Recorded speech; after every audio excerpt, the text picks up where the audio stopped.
And with that, may I turn things over to Dr. Julia Perry. Dr. Perry is our medical lead for palliative and end-of-life care here at Baycrest, and a real system and provincial leader in palliative care. So with that, Julia, let me turn things over to you, please. Great, thank you. Hi, everyone. I'm really happy to be doing this. So today, what we're going to focus on for the hour we have together is symptom management and end-of-life care in the COVID-positive resident. So I have nothing to disclose other than this is a very challenging time for many of us, if not all of us. In terms of objectives, we're going to review the COVID-19 clinical features. We're going to discuss a general symptom management framework, and then get into the specifics of symptom control strategies. And then at the end, we'll have a discussion about who to contact when help is needed. Okay, so in terms of the spectrum of illness severity, currently it's classified as mild to moderate illness severity, severe or critical, and the features of each category are in the blue table. And the first few slides, we're just going to focus on general information that you probably all know, and so it's a good summary of things. As clinicians, the numbers we need to know, appreciating how fluid this pandemic is that 80% of people who get COVID-19 will have mild to moderate illness severity, 15% will have severe illness severity, and 5% will go on to be critical. So you can advance the, there you go, the animations. Between countries, case fatality rates vary significantly and even over time within the same region, which suggests considerable uncertainty over the exact case fatality rates.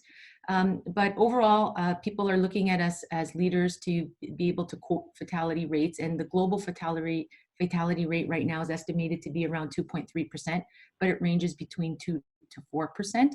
And just to give you a flavor of variability, for example, in Italy, the fatality rate is quoted between 7 to 12%. South Korea, mid-March was 0.9%. And these are very fluid numbers and changing.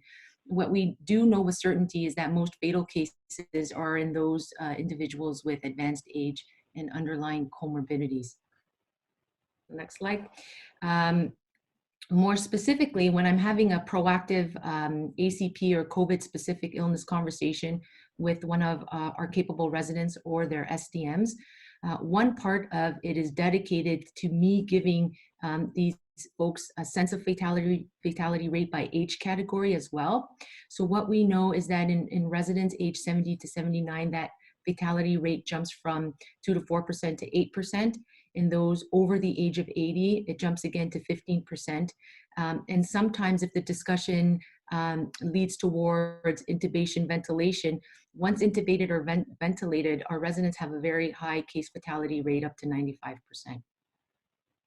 And on a somber note, we know that half of all deaths currently in Canada are in long-term care homes. So in terms of comorbidities, these are the comorbidities we're often quoting that contribute to case fatality rates. And again, the mean number of comorbidities, sometimes when I have an illness conversation, is 2 to 3 comorbidities is what we're seeing on average. The incubation period we know is within 14 days following exposure. Symptoms develop in 98% of individuals infected within 11 days. And if one of our residents gets into ARDS, symptoms escalate very quickly and death is expected within short days. And what I'm hearing from the critical care folks in Ontario is death within 3 to 5 days. So very short. All right, so the list before you summarizes the initial clinical manifestations. And again, there's a spectrum of symptoms and symptom severity. I just wanted to highlight that some of our residents are presenting with GI symptoms, and not all our residents will have a fever of over 38.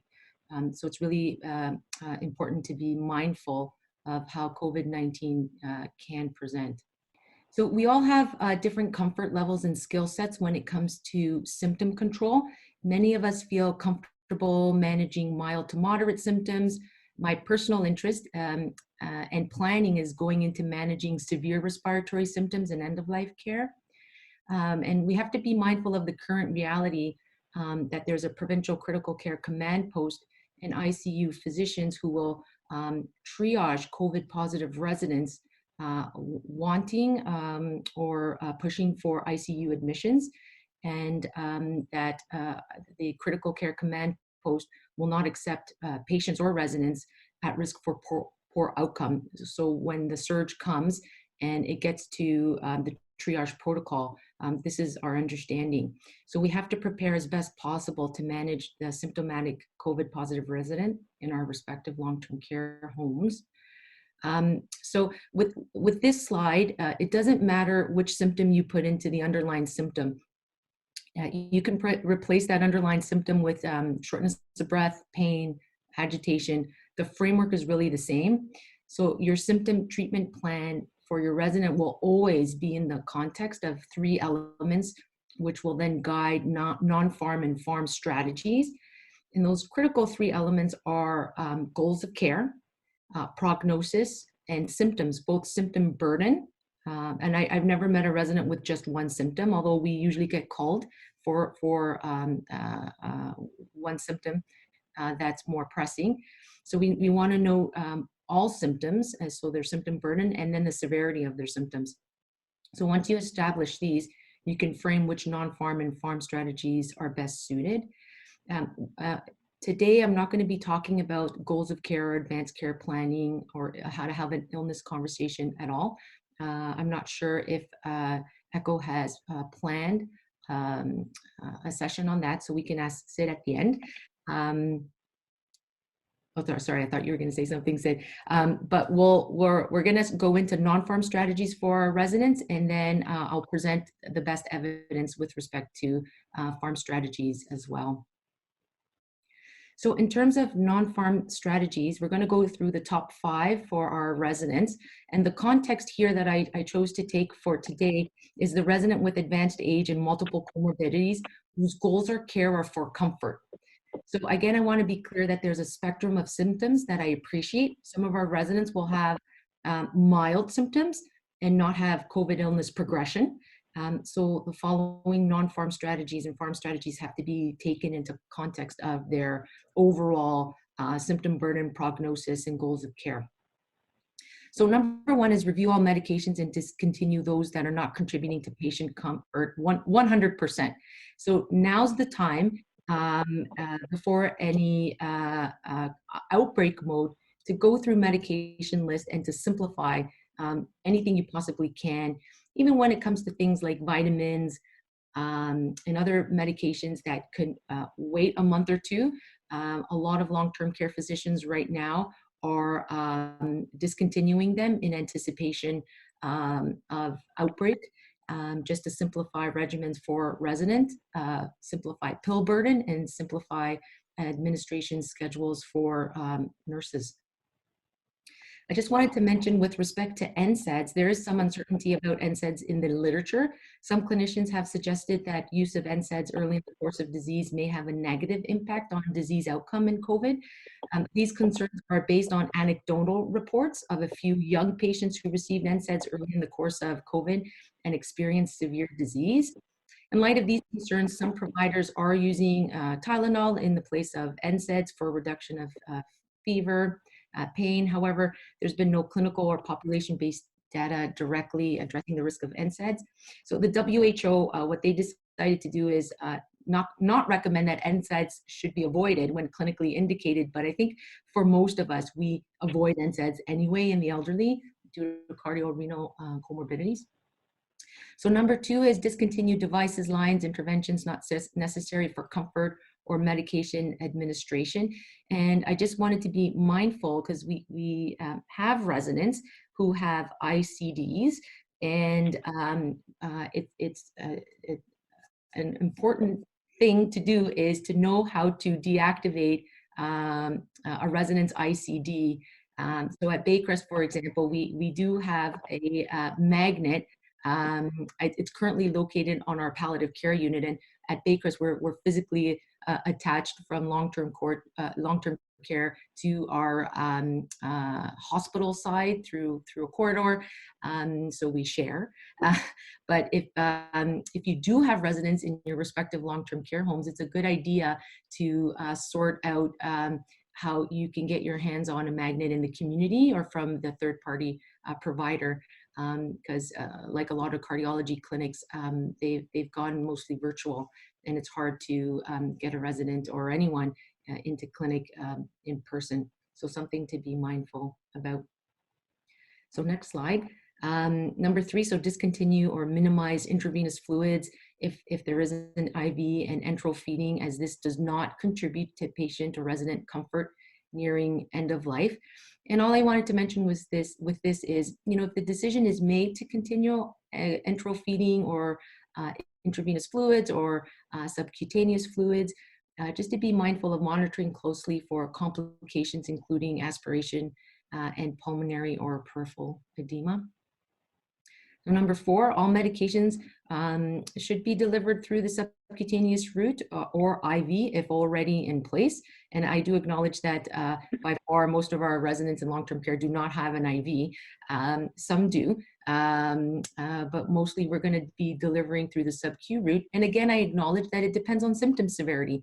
If your resident can swallow PO meds, PO crushed meds, then you use your judgment, of course. When somebody's in respiratory distress or short of breath, heading into distress, of course, we want to take pill burden off and go sub-Q. And number 5 is to have a PR in order for inserting an indwelling catheter for everyone. So I just wanted to acknowledge the AGMPs. So the slide is provided from IPAC, and this list is listed on Public Health Ontario. The fan at the bottom of this slide has an asterisk beside it because it's not part of the AGMPs, but in palliative care, oftentimes for somebody who's feeling short of breath, we provide a fan because it helps with the sensation of dyspnea.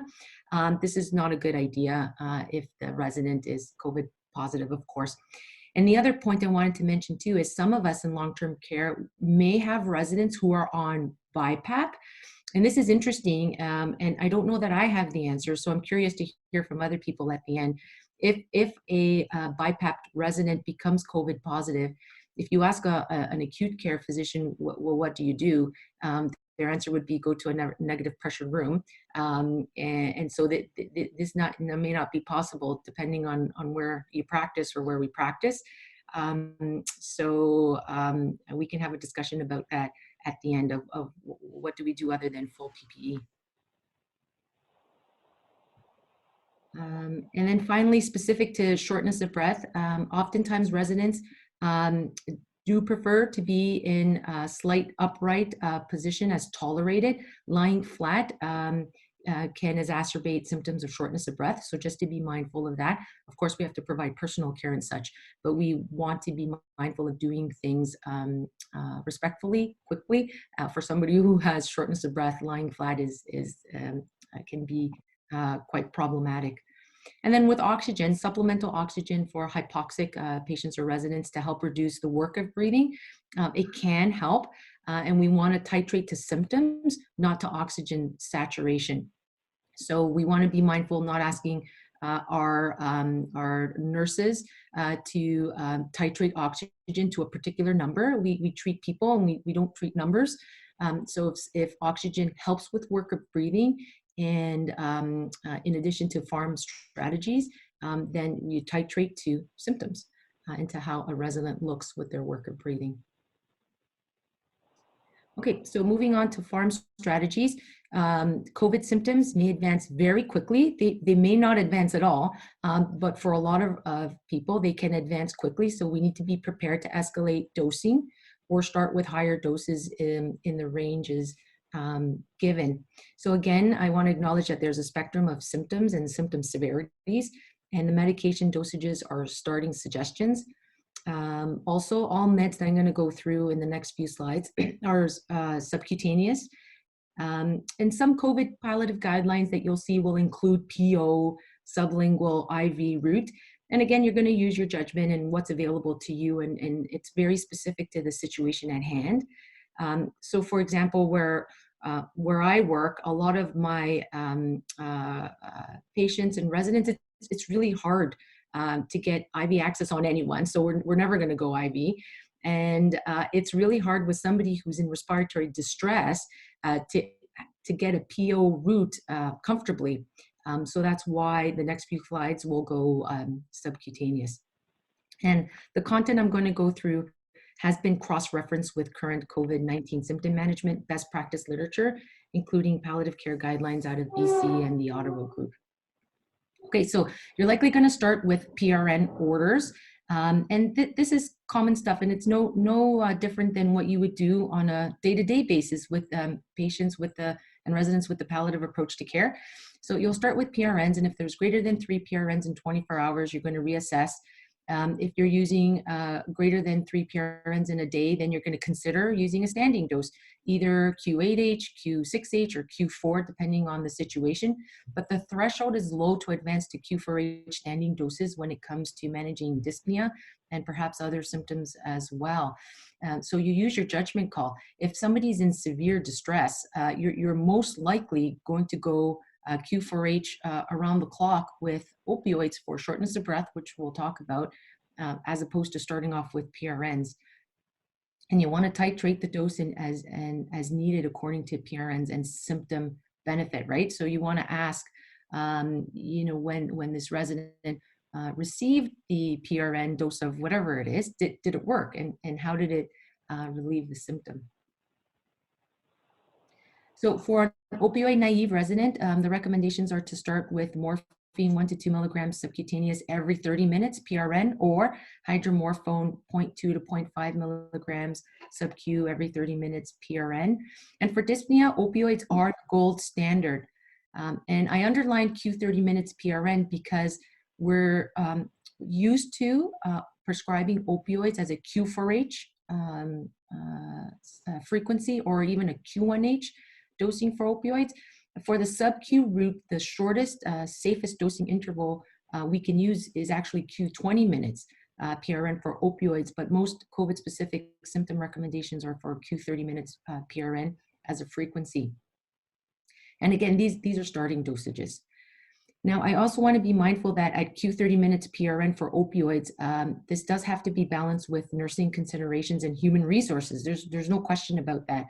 And we probably need to be quite mindful and negotiate such orders if we think it's in the best interest of our resident. And just on an anecdotal basis, what I'm hearing from a lot of my acute care colleagues who are managing COVID-positive patients currently is real pushback and concern from nursing not wanting to administer meds frequently. And so there's the negotiation of giving slightly larger dosages so that it can last a bit longer. So it's not going to be easy, and there's no right answer other than we're going to have to be mindful of both interests. So for the resident who is already on opioids, the recommendation is to continue, but to consider increasing the dose by 25% and then switching from PO to sub-Q, being mindful that there is a 2-to-1 conversion ratio. And then to manage breakthrough symptoms, you start your opioid PRN at 10% of the total daily dose, and then give Q30 minutes as sub-Q frequency. So next slide, for Adjuvant, so these are medications that can be used in addition to opioids if needed, and the recommendation is to have a Lorazepam order ready for shortness of breath and anxiety, and the dose recommended is 0.5 milligrams sub-Q Q1H PRN. Again, you have to use your judgment, right? If somebody's in severe distress, you may not wait an hour. The shortest frequency you can use for Lorazepam is Q20 minutes PRN. So you may have to change the dosing frequency to something shorter until symptoms are under control. Now with Lorazepam, I didn't put it on the slide. The concentration is 4 milligrams per ml, and it is an LU481 code in long-term care. So for a severe respiratory distress, expect to use an opioid and a benzo at the same time and in higher dosages. So this is common practice for residents, patients in severe respiratory distress. And for intolerable and refractory dyspnea, consider palliative sedation. And unless you practice palliative sedation regularly, it's advised to consult palliative care and to do things together.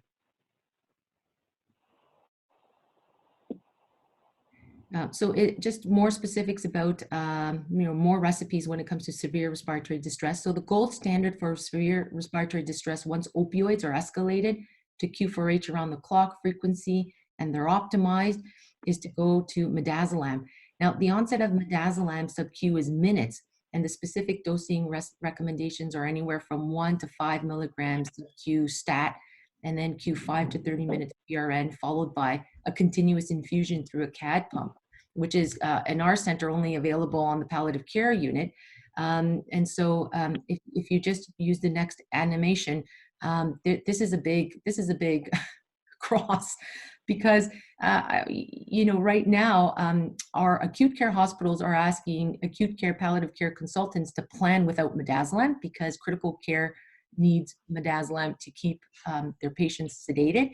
And for us in the community, we're planning to not have Midazolam as part of any end-of-life order set. In our own culture at Baycrest, we don't use Midazolam anyhow, so we're not going to start using it. And so the next animation is for Lorazepam, just because there's an access issue for not just us, but for a lot of folks in long-term care.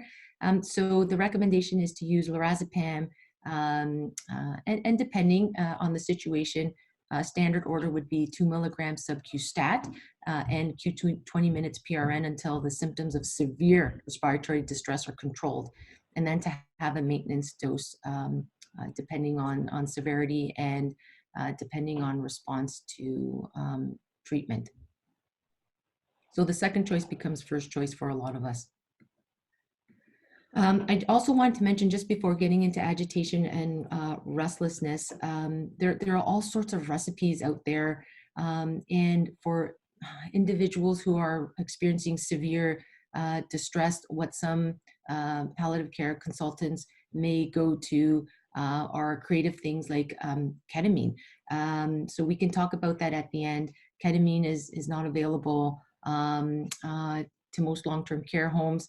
At Baycrest, we use ketamine on our palliative care unit in the context of severe symptom distress, but there's a whole bunch of issues that come along with it. So a lot of the long-term care guidelines won't have medications that are not ODB covered as part of their order set, which kind of makes sense. So getting into agitation and restlessness, if a non-sedating antipsychotic is needed, the gold standard is Haldol at 0.5 milligrams sub-Q every hour PRN. And if you're needing, just the next animation, if you're needing something sedating based on goals of care and symptom severity, methyltrimeprazine at the dosages of 2.5 to 12.5, or even higher if needed, every 4 hours PRN. And for some folks, Nozanan is getting to be on back order, or is going to be difficult to have access to. So we'll just go through some alternatives. For non-sedating alternative for an antipsychotic, there's the risperidone MTAB, and then for something a bit sedating, you have the olanzapine Zydus Zyprexa dissolvable tab. However, I just wanted to be mindful of, and I think this is on the next slide. Perfect. It's going to be challenging to keep anybody sedated on olanzapine if methyltrimeprazine or Nozanan is not available. And so the recommendation for severe distress is to go to phenobarb, which is ODB covered. And the dosages will vary. So again, if both, let's say Midazolam, which a lot of us don't use anyhow, and Nozanan are not available, we turn to phenobarb in sedating dosages. So the dosages are there before you. Depending on the literature, either there's a max of 400 milligrams a day, but if you're starting palliative sedation with intention, there's a maximum of 2,500 milligrams in 24 hours. And then, part of my job is to scenario plan. And so I'm thinking to myself, if phenobarb becomes unavailable, then what? So what we're thinking at Baycrest is to going to, first generation antipsychotics with sedative properties like Lorazepam sub-Q, which is not ODB covered. So lots of just creative thinking outside of the box of what happens if everything becomes unavailable. It's a good exercise to go through. So for respiratory secretions, a lot of the guidelines will say go to glycopyrrolate, sub-Q PRN, or scopolamine. Now, scopolamine is a bit more potent, and it is a bit more anticholinergic, and it does come in a patch form, so you can put on a patch every 3 days. And then there's Atropine, the ophthalmic eye drop. I didn't put that up on the list, I just noticed. But then again, if you want to avoid the PO route, and just stick with sub-Q, options are glyco and scopolamine. And if somebody's volume overloaded, just to be mindful of furosemide, because sometimes you might get a response to that if that's a contributor. The other thing too, as we all know, if somebody has a history of congestive heart failure on Lasix PO, we don't want to stop their Lasix. We want to switch their Lasix PO to the sub-Q route and continue. So we're coming to the end. So just a few more symptoms. So with nausea and vomiting, again, Haldol will help for the acutely medically ill resident. So in cases where Haldol is contraindicated, like for our folks with Parkinson's or our residents with Lewy body dementia, and sedation is not desired, we can access ondansetron, 4 to 8 milligrams sub-Q every 8 hours, PRN, or scheduled as needed. For fever, there's acetaminophen, of course, suppository, PRN. And in the context of end of life, we really, again, want to treat people and not numbers. So if a resident is comfortable and we're providing end of life care, I wouldn't support kind of the scheduled routine vitals.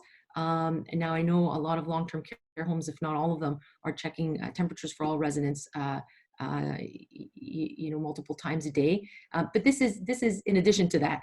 So we would just want to be mindful if somebody's looking comfortable, there's no reason to do any intervention other than continue providing excellent end-of-life care. So with pain, I just wanted to acknowledge historically opioids are usually dosed differently for pain versus for shortness of breath. So for shortness of breath, opioids are dosed less than that for pain in principle. However, all the COVID symptom control literature is recommending dosing opioids the same for pain and shortness of breath, just to simplify things. With laxatives, of course, we need to consider always having a prescription for laxatives, including suppositories and fleets every 3 days as needed. That will continue. And then finally, just to involve supportive care. We know in our cohort of residents, mortality could be high, and everyone seems to want to help. So it's really important to reach out to our team sooner than later and establish those frameworks of how to connect each other in moments of need. So in terms of who do you contact, I'm curious to hear from everyone if there's already a process of reaching out to palliative care consultants and to strengthen relationships that you may already have or to build new ones. I know from the Ontario Palliative Care Network, if you are in a long-term care home that doesn't have a pre-existing relationship with palliative care or with an acute care hospital that has a palliative care team, that you can email them now and they'll try their best to help with a connection.